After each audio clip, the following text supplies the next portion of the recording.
ಶ್ರೀ ಗಣಪತಿ ಶಾರದಾ ಗುರುಭ್ಯೋ ನಮಃ. ಶ್ರೀರಾಮ ರಾಮ ರಾಮೇತಿ ರಮೇ ರಾಮೇ ಮನೋರಮೆ ಸಹಸ್ರನಾಮ ತತ್ತುಲ್ಯಂ ರಾಮನಾಮ ವರಾನನೆ. ಶ್ರೋತೃಗಳಿಗೆ ಶ್ರೀಮದ್ ವಾಲ್ಮೀಕಿ ರಾಮಾಯಣದ ಕಿಷ್ಕಿಂಧ ಕಾಂಡದಲ್ಲಿ ಸುಗ್ರೀವಾದಿಗಳ ಸಂದೇಹ, ಹನುಮಂತನಿಂದ ಅದರ ನಿವಾರಣೆ, ರಾಮ ಲಕ್ಷ್ಮಣರ ಬಳಿಗೆ ಹನುಮಂತನ ಆಗಮನ ಎಂಬ ಎರಡನೆಯ ಸರ್ಗಕ್ಕೆ ಸ್ವಾಗತ. ತೌತ್ ದೃಷ್ಟ್ವಾ ಮಹಾತ್ಮಾನೌ ಭ್ರಾತರೌ ರಾಮಲಕ್ಷ್ಮಣೌ ವರಾಯುಧಧರೌ ವೀರೌ ಸುಗ್ರೀವ ಶಂಘಯಿತೋಭವತ್. ಶ್ರೇಷ್ಠವಾದ ಆಯುಧಗಳನ್ನು ಧರಿಸಿದ್ದ ಮಹಾತ್ಮರಾದ ವೀರರಾದ ರಾಮಲಕ್ಷ್ಮಣರನ್ನು ನೋಡಿ ಋಷ್ಯಮುಖ ಪರ್ವತದ ಮೇಲೆ ಕುಳಿತಿದ್ದ ಸುಗ್ರೀವನಿಗೆ ಸಂದೇಹ ಉಂಟಾಯಿತು. ಕಳವಳಗೊಂಡ ಮನಸ್ಸಿನಿಂದ ಕೂಡಿದ್ದ ಆ ವಾನರ ಪುಂಗವನು ಭ್ರಾಂತನಾಗಿ ಎಲ್ಲ ದಿಕ್ಕುಗಳನ್ನು ನೋಡತೊಡಗಿದನು. ನಿಂತಲ್ಲಿ ನಿಲ್ಲದೆ ಅಲ್ಲಿಂದಿಲ್ಲಿಗೂ ಇಲ್ಲಿಂದಲ್ಲಿಗೂ ಬುದ್ಧಿಗೆಟ್ಟವನಂತೆ ಓಡಾಡುತ್ತಿದ್ದನು. ರಾಮ ಲಕ್ಷ್ಮಣರನ್ನು ನೋಡಿದೊಡನೆಯೇ ಅವನ ಮನಸ್ಸು ಅಸ್ಥಿರವಾಗುತ್ತಿದ್ದಿತು. ಒಂದು ಕಡೆ ನಿಲ್ಲಲು ಸಾಧ್ಯವಾಗುತ್ತಲೇ ಇರಲಿಲ್ಲ. ಅತ್ಯಂತ ಭೀತನಾಗಿದ್ದ ಕಪೀಶ್ವರನ ಮನಸ್ಸು ದುಃಖದಲ್ಲಿ ಮುಳುಗಿತು. ರಾಜಧರ್ಮವನ್ನು ತಿಳಿದಿದ್ದ ಸುಗ್ರೀವನು ಸಚಿವರೊಂದಿಗೆ ತನ್ನ ದೌರ್ಬಲ್ಯವನ್ನು, ಶತ್ರುವಿನ ಪ್ರಾಬಲ್ಯವನ್ನು ಕುರಿತು ಚರ್ಚಿಸಿದನು. ವಾಲಿಯೊಡನೆ ಯುದ್ಧ ಮಾಡುವುದು ಅಸಾಧ್ಯವೆಂದು ಭಾವಿಸಿ ಉದ್ವಿಗ್ನನಾದನು. ತಮ್ಮ ನಾಯಕನಂತೆಯೇ ಇತರ ವಾನರರು ಉದ್ವಿಗ್ನರಾದರು. ಬಳಿಕ ಪ್ಲವಗೇಶ್ವರನಾದ ಸುಗ್ರೀವನು ರಾಮ ಲಕ್ಷ್ಮಣರನ್ನು ನೋಡುತ್ತಾ ಸಚಿವರಿಗೆ ಹೇಳಿದನು, ಅಲ್ಲಲ್ಲಿ ಸುತ್ತಾಡುತ್ತಾ ದುರ್ಗಮವಾದ ಈ ಅರಣ್ಯ ಪ್ರದೇಶಕ್ಕೆ ಇವರಿಬ್ಬರನ್ನು ವಾಲಿಯೇ ಕಳುಹಿಸಿರುವುದು ನಿಶ್ಚಯ. ಇವರು ತಮ್ಮ ನಿಜರೂಪವನ್ನು ಮರೆಸಿಕೊಳ್ಳಲು ನಾರು ಮಡಿಗಳನ್ನುಟ್ಟಿದ್ದಾರೆ. ಸುಗ್ರೀವನ ಮಂತ್ರಿಗಳು ರಾಜನು ಹೇಳಿದ ಆ ಮಾತನ್ನು ಕೇಳಿ ಶ್ರೇಷ್ಠವಾದ ಧನುಸ್ಸುಗಳನ್ನು ಧರಿಸಿದ್ದ ರಾಮ ಲಕ್ಷ್ಮಣರನ್ನು ನೋಡಿ ತಾವು ತಂಗಿದ್ದ ಸ್ಥಳದಿಂದ ಮತ್ತೊಂದು ಪರ್ವತದ ಶಿಖರಕ್ಕೆ ಸುಗ್ರೀವನೊಡನೆ ಧಾವಿಸಿದರು. ಅಲ್ಲಿಯೂ ನೆಮ್ಮದಿಯಿಲ್ಲದೆ ವಾನರರ ಗುಂಪುಗಳ ನಾಯಕರಾಗಿದ್ದ ಅವರೆಲ್ಲರೂ ಸುಗ್ರೀವನೊಡನೆ ಬೇರೊಂದು ಪರ್ವತ ಶಿಖರಕ್ಕೆ ಹೋದರು. ಅಲ್ಲಿ ಒಂದು ಸ್ಥಳವನ್ನು ಆರಿಸಿಕೊಂಡು ವಾನರ ಶ್ರೇಷ್ಠನಾದ ಸುಗ್ರೀವನನ್ನು ಸುತ್ತುವರಿದು ಕುಳಿತುಕೊಂಡರು. ಅಲ್ಲಿಗೆ ಬಂದು ಸೇರುವ ಹೊಂದಿದ್ದ ವಾನರೇಶ್ವರರು ಒಂದು ಪರ್ವತದ ಶಿಖರದಿಂದ ಮತ್ತೊಂದು ಪರ್ವತ ಶಿಖರಕ್ಕೆ ಹಾರುತ್ತಾ ತಮ್ಮ ವೇಗದಿಂದ ಪರ್ವತ ಶಿಖರಗಳನ್ನೇ ಅಲುಗಾಡಿಸಿಬಿಟ್ಟರು. ಮಹಾಬಲಿಷ್ಠರಾಗಿದ್ದ ಅವರು ಪರ್ವತಗಳಲ್ಲಿದ್ದ ಪುಷ್ಪಭರಿತವಾದ ವೃಕ್ಷಗಳನ್ನು ಮುರಿದು ಹಾಕಿದರು. ಪರ್ವತದ 4 ಕಡೆಗಳಿಂದಲೂ ಹಾರಿಕೊಂಡು ಬಂದ ಆ ಕಪೀಶ್ವರರು ಅಲ್ಲಿದ್ದ ಜಿಂಕೆಗಳನ್ನು, ಬೆಕ್ಕುಗಳನ್ನು, ಶಾರ್ದೂಲಗಳನ್ನು ಭಯಪಡಿಸಿದರು. ಹೀಗೆ ಅವರೆಲ್ಲರೂ ಶ್ರೇಷ್ಠವಾದ ಆ ಪರ್ವತದ ತಪ್ಪಲಿಗೆ ಬಂದು ಸುಗ್ರೀವನೊಡನೆ ಸೇರಿ ಕೈ ಮುಗಿದುಕೊಂಡು ಕುಳಿತರು. ವಾಲಿಯು ಮಾಡಿರುವ ಮೋಸಕೃತ್ಯವಿರಬಹುದೆಂಬ ಸಂದೇಹದಿಂದ ಬಹಳವಾಗಿ ಭಯಗೊಂಡಿದ್ದ ಸುಗ್ರೀವಾದಿಗಳನ್ನು ಮಾತನಾಡುವುದರಲ್ಲಿ ಪಂಡಿತನಾದ ಹನುಮಂತನು ಹೇಳಿದನು, ಕಪಿಶ್ರೇಷ್ಠರೇ, ವಾಲಿಯ ಸಲುವಾಗಿ ನಿಮಗುಂಟಾಗಿರುವ ಭಯವನ್ನು ದೂರೀಕರಿಸಿರಿ. ಏಕೆಂದರೆ ನಾವೆಲ್ಲರೂ ಮಲೆಯ ಪರ್ವತದಲ್ಲಿದ್ದೇವೆ. ಇಲ್ಲಿ ವಾಲಿಯ ಸಂಬಂಧವಾದ ಭಯಕ್ಕೆ ಅವಕಾಶವೇ ಇಲ್ಲ. ಹರಿಪುಂಗವನೇ, ಸುಗ್ರೀವ, ಯಾರ ದೆಸೆಯಿಂದಾಗಿ ನೀನು ಉದ್ವಿಗ್ನ ಚಿತ್ತನಾಗಿ ಓಡೋಡಿ ಇಲ್ಲಿಗೆ ಬಂದೆಯೋ, ಕ್ರೂರನಾದ ಮತ್ತು ಭಯಂಕರ ದರ್ಶನನಾದ ಆ ವಾಲಿಯನ್ನು ನಾನು ಇಲ್ಲೆಲ್ಲೂ ಕಾಣುತ್ತಿಲ್ಲ.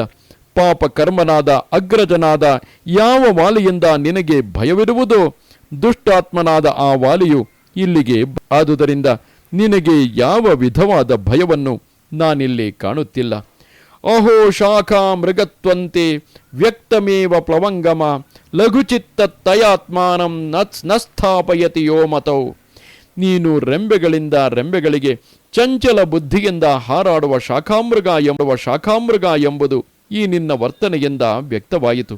ನಿನ್ನ ಅಲ್ಪ ಬುದ್ಧಿಯ ಕಾರಣದಿಂದಾಗಿ ನಿನ್ನ ಮನಸ್ಸನ್ನು ಒಳ್ಳೆಯ ವಿಚಾರಗಳಲ್ಲಿ ತೊಡಗಿಸುತ್ತಿಲ್ಲ.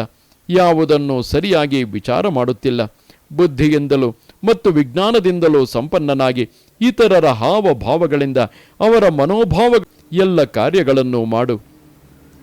ನಖ್ಯ ಬುದ್ಧಿಂ ಗತೋ ರಾಜ ಸರ್ವಭೂತಾನಿ ಶಾಸ್ತಿಹಿ. ಬುದ್ಧಿಬಲದ ಆಶ್ರಯವಿಲ್ಲದ ರಾಜನು ಎಲ್ಲ ಪ್ರಜೆಗಳನ್ನು ಆಳಲಾರನು. ಸುಗ್ರೀವನು ಹನುಮಂತನ ಶುಭಕರವಾದ ಆ ಮಾತನ್ನು ಕೇಳಿ ಶುಭಕರವಾದ ಉತ್ತರವನ್ನೇ ಹೇಳಿದನು. ನೋಡು ಹನುಮಂತ, ಅವರು ದೀರ್ಘ ಬಾಹುಗಳಾಗಿದ್ದಾರೆ. ಅವರಿಗೆ ಅಗಲವಾದ ಕಣ್ಣುಗಳಿವೆ. ಬಿಲ್ಲು ಬಾಣಗಳನ್ನು, ಕತ್ತಿಯನ್ನು ಧರಿಸಿದ್ದಾರೆ.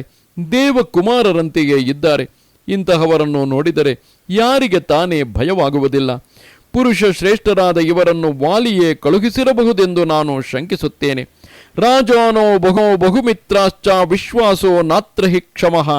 ರಾಜರಿಗೆ ಬಹುಮಂದಿ ಮಿತ್ರರಿರುತ್ತಾರೆ. ಆದುದರಿಂದ ಇವರ ವಿಷಯದಲ್ಲಿ ನಂಬಿಕೆಯನ್ನಿಡುವುದು ಯುಕ್ತವಾಗಿ ಕಾಣುವುದಿಲ್ಲ.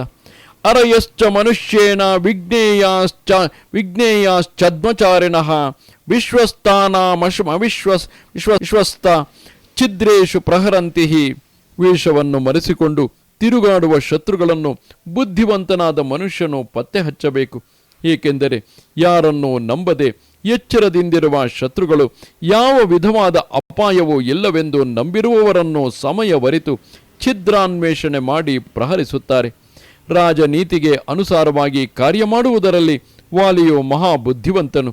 ರಾಜರು ಸಾಮಾನ್ಯವಾಗಿ ದೂರಾಲೋಚನೆಯುಳ್ಳವರು. ಆದುದರಿಂದಲೇ ಅವರು ಶತ್ರುವನ್ನು ಯಾವುದಾದರೂ ಉಪಾಯದಿಂದ ಸಂಹಾರ ಮಾಡುತ್ತಾರೆ. ಅಂತಹವರನ್ನು ಜನಸಾಮಾನ್ಯರಂತೆ ವೇಷವನ್ನು ಧರಿಸಿದ ಕಂಡುಹಿಡಿಯಬೇಕು.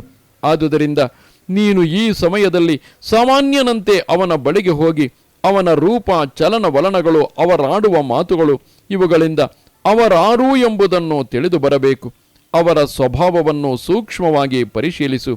ಅವರೇನಾದರೂ ಶುದ್ಧವಾದ ಮನಸ್ಸುಳ್ಳವರಾಗಿದ್ದರೆ ಹೊಗಳಿಕೆಗಳಿಂದಲೂ ನನ್ನ ಅಭಿಪ್ರಾಯವನ್ನು ಸೂಚಿಸುವ ಚೇಷ್ಟೆಗಳಿಂದಲೂ ಅವರಿಗೆ ನನ್ನ ಮೇಲೆ ವಿಶ್ವಾಸವು ಹುಟ್ಟುವಂತೆ ಮಾಡು. ಅನಂತರ ನೀನು ನನ್ನ ಕಡೆಗೆ ತಿರುಗಿ ನಿಂತು ಧನುರ್ಧಾರಿಗಳಾದ ಅವರನ್ನು ಈ ಅರಣ್ಯಕ್ಕೆ ಬಂದ ಕಾರಣವನ್ನು ಪ್ರಶ್ನಿಸು. ಅವರೇನಾದರೂ ಶುದ್ಧಾತ್ಮರೇ ಎಂಬುದನ್ನು ನೀನು ತಿಳಿದುಕೋ. ಅವರಾಡುವ ಮಾತುಗಳಿಂದಲೂ ಅವರ ಮುಖಭಾವದಿಂದಲೂ ಅವರಲ್ಲಿ ದುಷ್ಟ ಭಾವವು ಇರುವುದೇ ಇಲ್ಲವೇ ಎಂಬುದನ್ನು ತಿಳಿದುಕೊಳ್ಳಬೇಕು. ಹೀಗೆ ಕಪಿರಾಜನಾದ ಸುಗ್ರೀವನಿಂದ ನಿರ್ದೇಶಿಸಲ್ಪಟ್ಟ ಮಾರುತಿಯು ರಾಮ ಲಕ್ಷ್ಮಣರಿದ್ದ ಸ್ಥಳಕ್ಕೆ ಹೋಗಲು ನಿಶ್ಚಯಿಸಿದನು. ಮಹಾನಪಿಶ್ರೇಷ್ಠನಾದ ಹನುಮಂತನು ವಸ್ತುತಃ ದುರಾಸದನಾಗಿದ್ದರೂ ಪ್ರಕೃತ ಸಮಯದಲ್ಲಿ ಅತ್ಯಂತ ಭಯಗೊಂಡಿದ್ದ ಸುಗ್ರೀವನ ಮಾತನ್ನು ಗೌರವಿಸಿದನು. ಹಾಗೆಯೇ ಆಗಲೆಂದು ಹೇಳಿ ಲಕ್ಷ್ಮಣನೊಡನಿದ್ದ ಮಹಾಬಲಿಷ್ಠನಾದ ಶ್ರೀರಾಮನ ಬಳಿಗೆ ತೆರಳಿದನು. ಇದು ಶ್ರೀಮದ್ ವಾಲ್ಮೀಕಿ ರಾಮಾಯಣದ ಕಿಷ್ಕಿಂಧ ಕಾಂಡದಲ್ಲಿ 2ನೆಯ ಸರ್ಗವು. ನಮಸ್ತೆ ಶಾರದೆ ದೇವಿ ಕಾಶ್ಮೀರ ಪುರವಾಸಿನಿ ತ್ವಾಮಹಂ ಪ್ರಾರ್ಥಯೇ ನಿತ್ಯಂ ವಿದ್ಯಾದಾನಂಚ ದೇಹಿಮೆ. ನಮಸ್ಕಾರ.